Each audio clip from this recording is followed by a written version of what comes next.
Utilisez les fonctions BDMIN et BDMAX. Les fonctions BDMIN et BDMAX renvoient le plus petit ou le plus grand nombre dans un champ d'enregistrement d'une liste ou d'une base de données qui remplissent les conditions que vous spécifiez. Comme ce sont des fonctions de base de données, votre tableau ou votre base de données doit absolument avoir des entêtes de colonnes pour qu'on puisse utiliser ces fonctions-là. Vous ne trouverez pas les fonctions BDMIN, BDMAX dans la bibliothèque de fonctions. Pour les utiliser, vous avez deux options. Vous pouvez soit utiliser directement la barre de formule qui est ici, sinon vous pouvez vous placer directement aussi dans la cellule dans laquelle vous devez utiliser la fonction et vous pouvez la faire à partir de là tout simplement. Et c'est ce que je vais faire tout de suite dans la petite capsule que je vais vous montrer. Donc ce que je vais faire pour commencer, c'est que je vais aller chercher le prix le plus élevé des produits qui sont en production.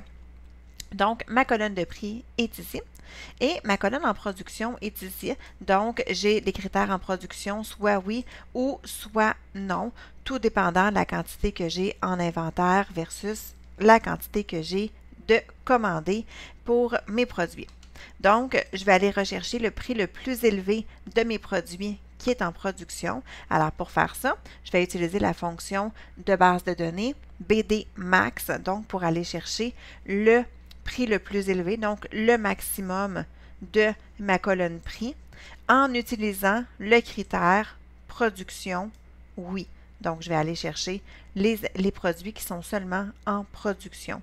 Alors, c'est pour ça que je dois utiliser une fonction de base de données. C'est parce que j'ai plusieurs critères dans ma recherche.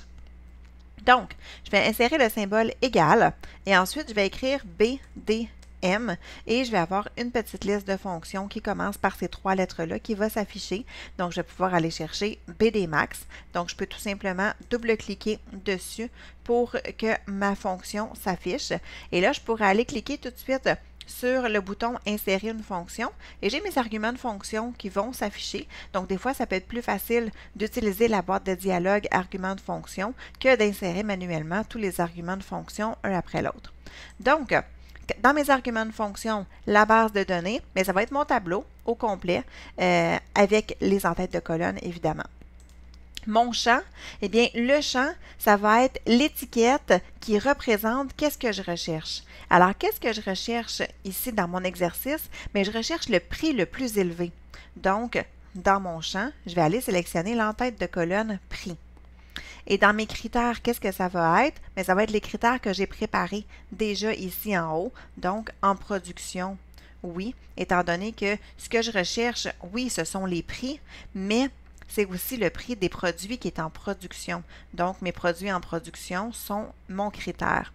Alors, une fois que je suis allée rechercher tout ça, je peux appuyer sur le bouton OK et j'ai donc mon montant. Alors, c'est le prix le plus élevé parmi tous les produits en production. Je vais utiliser maintenant la fonction BDMIN qui va ressembler beaucoup à l'autre fonction qu'on a utilisée, donc BDMAX. Alors, j'ai encore une fois entré le symbole égal et j'ai saisi BDM, donc les premières lettres de la fonction. Je vais aller double-cliquer sur BDMIN et ensuite, je peux soit insérer la fonction manuellement, séparée par des points-virgules, ou je peux aller insérer ici avec les arguments de fonction. Moi, je trouve que ça va beaucoup mieux comme ça. Donc, je vais aller dans base de données, sélectionner mon tableau. Dans le champ, qu'est-ce que je recherche? Je recherche la plus petite quantité en inventaire. Donc, je vais aller chercher mon entête de colonne quantité en inventaire. Et pour les critères, bien, ce sont des produits qui ne sont pas en production. Donc, je vais aller chercher l'entête en production et j'ai inséré le critère non, tout simplement. Et je vais pouvoir cliquer sur le bouton OK. Et je me retrouve donc avec la plus petite quantité en inventaire des produits qui ne sont pas en production. Alors voilà, c'est comme ça qu'on peut utiliser les fonctions de base de données BDMAX et BDMIN dans un classeur Excel.